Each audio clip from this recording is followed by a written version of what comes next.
Tepat pukul 7 pagi Keina sampai di rumah ibunya, ia melihat sang ibu yang sedang menyapu teras depan. "Ibu," panggil Keina. Renata melihat ke asal suara yang memanggilnya, ia terkejut saat melihat keadaan Keina yang begitu pucat dan terlihat lemas. "Keina, ada apa dengan wajahmu?" tanya wanita separuh tua itu. Seketika ia langsung berlari memeluk sang anak yang sangat ia rindukan. Keina sangat merindukan sang ibu, ia merasa hangat dan tenang ketika mendapatkan pelukan hangat seperti ini. "Ibu, maafkan Keina," lirihnya. Renata melepas pelukannya, ia menatap intens sang putri yang menunduk. Renata mengajak Keina untuk masuk ke dalam rumah. Kini Keina dan Renata duduk di sofa yang sudah sangat tidak layak pakai, bahkan Keina sendiri tidak tahu mengapa ibunya mempertahankan sofa yang seperti ini. "Mengapa kau bisa ada di sini, Ki? Apalagi sepagi ini?" tanya Renata. Keina bingung harus menjawab apa, tapi bagaimanapun lambat laun ibunya juga akan tahu, untuk apa disembunyikan lagi. "Tuan Pradipta akan menceraikan Keina, Bu," ujar Keina. Ia tidak berani menatap sang ibu. Keina hanya menunduk sambil memainkan ujung dressnya, ia benar-benar sangat takut melihat ekspresi sang ibu. "Apa dia menyakitimu?" tanya Renata. Keina menatap sang ibu yang kini menggenggam tangannya erat, seperti memberikan dukungan dan kasih sayang yang sangat dalam.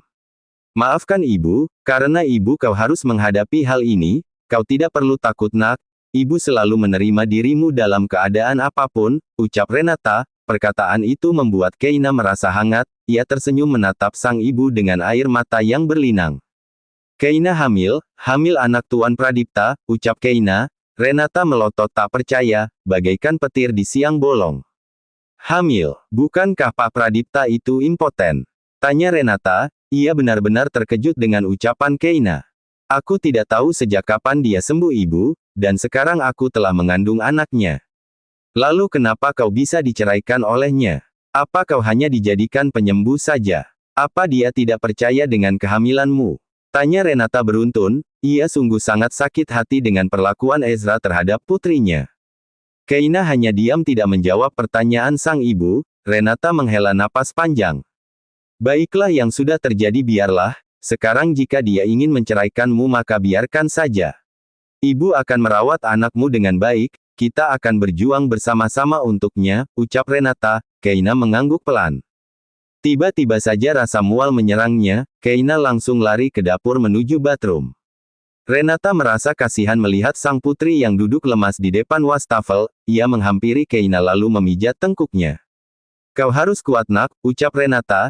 Ia menahan air matanya yang akan jatuh, ia merasa kasihan dengan Keina, di masa kehamilannya justru sang suami malah sibuk dengan perceraiannya. "Ibu akan buat wedang jahe untukmu, dan kau mau makan apa pagi ini?"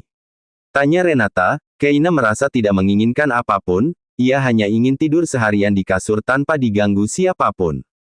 "Keina tidak berselera apapun ibu. Jangan begitu Ki, ingat di dalam perutmu sekarang ada nyawa kecil, ia juga butuh asupan. Tapi, sudah kau beristirahat saja di kamar, nanti jika masakannya telah selesai ibu akan membawanya ke kamarmu," ucap Renata. Keina mengangguk saja. Renata mengusap lembut rambut sang putri, lalu ia berlalu pergi menuju dapur. Setelah selesai sarapan, Renata pamit pergi keluar untuk mengantar kue pesanan, dan Keina diperintahkan untuk menjaga rumah. Keina merapikan pakaiannya, ia sangat rindu dengan kamarnya yang sederhana, kamar yang begitu banyak kenangan indah. "Sayang, tolong bantu mama kali ini ya nak, jangan rewel agar mama bisa bantu nenek mencari uang," ucap Keina sambil mengusap lembut perutnya yang bahkan masih rata, ia benar-benar tidak menyangka ada nyawa kecil di dalam perutnya. Keina berjalan menuju cermin, ia melihat dirinya yang begitu kacau. Keina menghela napas panjang, ia sangat merindukan pria impoten itu, mungkin bawaan dari sang bayi. "Ayahmu itu sangat tidak pantas kita rindukan nak, kau bahkan tidak diakui olehnya, dan lihat bahkan sampai sekarang dia tetap tidak percaya dengan kehamilan mama," ucap Keina. Ia semakin benci dengan Ezra, tapi hati mungilnya sangat rindu dengan aroma tubuh Ezra yang dapat meredakan mualnya. Keina menghela napas dengan kasar, perasaan tidak menentu ini sangat menyiksa dirinya. "Apa yang kau pikirkan, Dek?" Suara itu membuat Keina terkejut, ia sangat tahu siapa pemilik suara itu.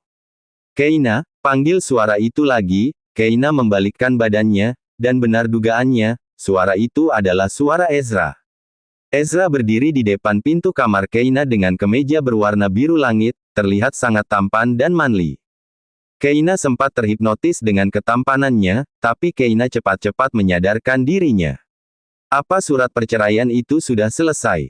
Dia benar-benar berhati iblis, bahkan belum ada 1 hari aku meminta cerai, dia sudah memintaku untuk menandatangani surat perceraian itu, gumam Keina di dalam hati, ia memalingkan wajah kesalnya, dan kembali menyibukkan dirinya menata pakaian di lemari.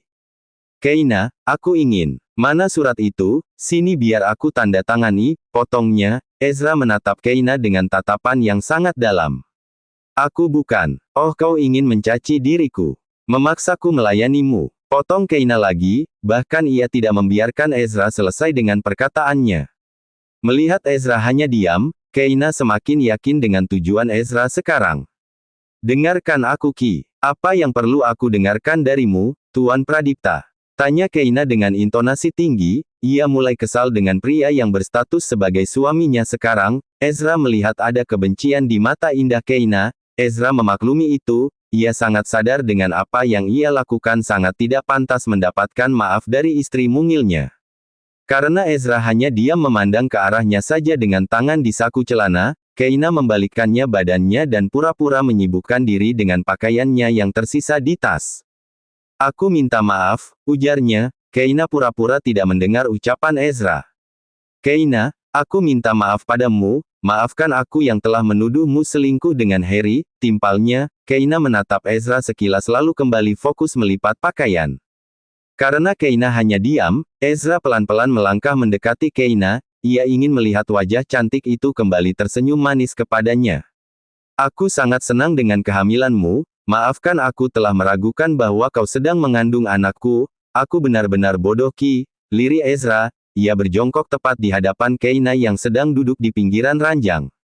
Ezra menyentuh tangan Keina tapi wanita itu menghempaskan tangan Ezra dengan kasar. Ezra berusaha meraih tangan Keina tapi Keina tetap saja berusaha melepaskan tangannya. Apa dia rewel? Apa kau sering mual di pagi hari? Tanya Ezra. Keina hanya diam tidak merespon apapun. Ezra menatap seluruh kamar Keina, ini pertama kalinya ia memasuki kamar sang istri. Ada yang kau inginkan? Katanya wanita hamil akan merasakan yang namanya ngidam, ucapnya, ia masih berjongkok di hadapan Keina yang masih sibuk dengan pakaiannya. Kemarin aku sempat ngidam mangga muda, aku ingin kau yang memanjatnya dan kau yang mengupasnya untukku. Tapi kau tidak mau dan malah memarahiku, untungnya ada Kak Harry yang selalu saja menuruti keinginanku, ucap Keina. Entah kenapa mendengar ucapan Keina hati Ezra memanas, ia setengah mati menahan amarah di hatinya. Aku tidak tahu, dan Kak Harry selalu saja menyuapiku makan, ia benar-benar sayang kepada anaknya, lanjutnya, Ezra mengepalkan tangannya, ia tidak suka Keina memuji pria itu. Keina, dan aku sangat senang mengandung anaknya. Keyna Adinata. Bentak Ezra dengan keras hingga Keina tersentak kaget. Aku sudah tahu apa yang terjadi sebenarnya, aku tahu bahwa kau tidak pernah selingkuh dengan Harry, maafkan aku yang menuduhmu, kau tidak perlu berkata seperti itu kepadaku Ki, ucap Ezra, wajahnya terlihat gusar.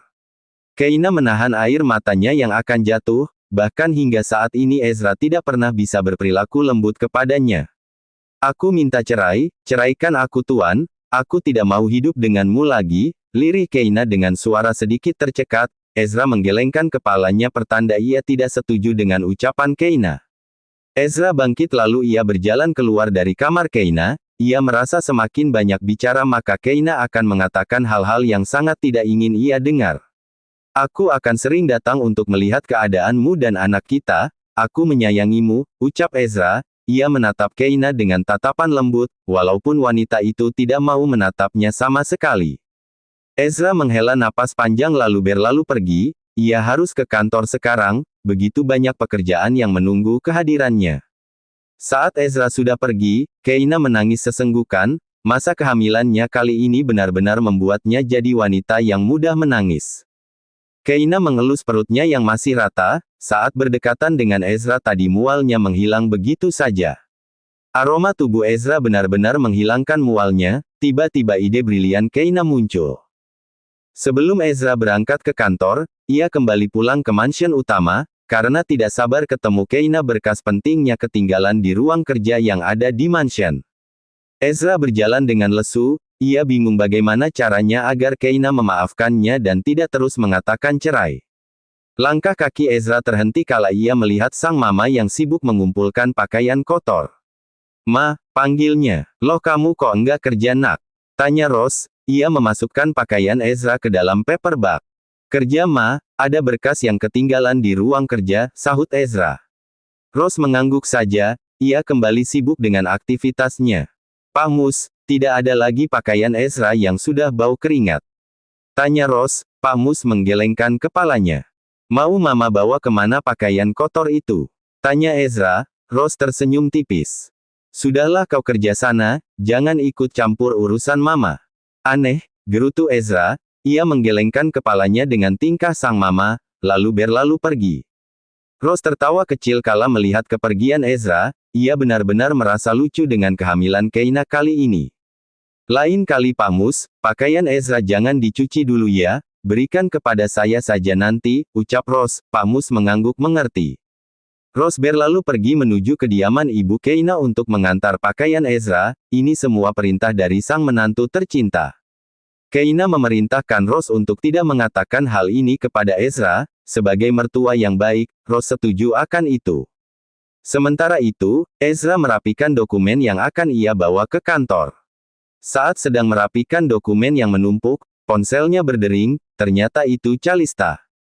"Calis," lirihnya. Ezra benar-benar lupa dengan wanita ular itu.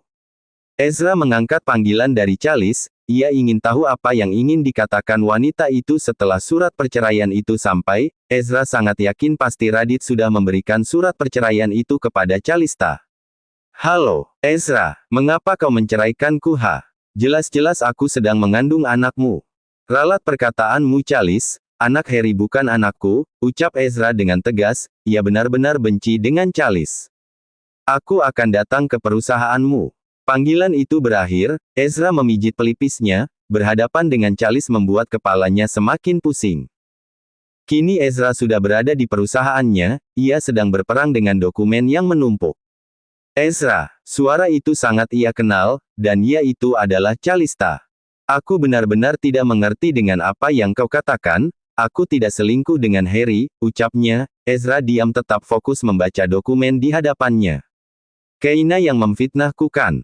Justru wanita itu yang selingkuh dengan Harry, kita sendiri yang melihatnya Ezra, bagaimana mereka bermesraan di tempat umum," lanjutnya. Ezra menggebrak meja dengan kasar, ia menatap Calis dengan tatapan mematikan. Jujur Calista takut dengan tatapan Ezra sekarang. "Jelas-jelas kau yang bermain gila dengan Harry, mengapa kau menuduh Keina ha?" bentak Ezra. Calis memberanikan diri mendekati Ezra di kursi kerjanya. "Sayang, kau salah paham kepadaku, aku tidak berselingkuh darimu," ucap Calis dengan nada lembut. Ia mengelus lengan kekar Ezra. Ezra berusaha menjauhkan tubuhnya dari Calista. Ia mendorong tubuh Calista agar tidak dekat dengannya. "Pergilah, aku tidak ingin bersikap kasar kepadamu yang sedang mengandung anak Harry," ucapnya dengan nada tegas. Calista menggeleng tidak mau. "Aku tidak akan mau kau ceraikan Ezra, aku sangat mencintaimu," rengeknya. "Pergi," teriak Ezra dengan lantang. Tubuh Calista tersentak. Ia takut kala melihat kilat kemarahan dari mata Ezra. Calista menatap Ezra kesal lalu berlalu pergi. Ezra benar-benar kesal dengan Calis. Wanita itu benar-benar menguras emosinya.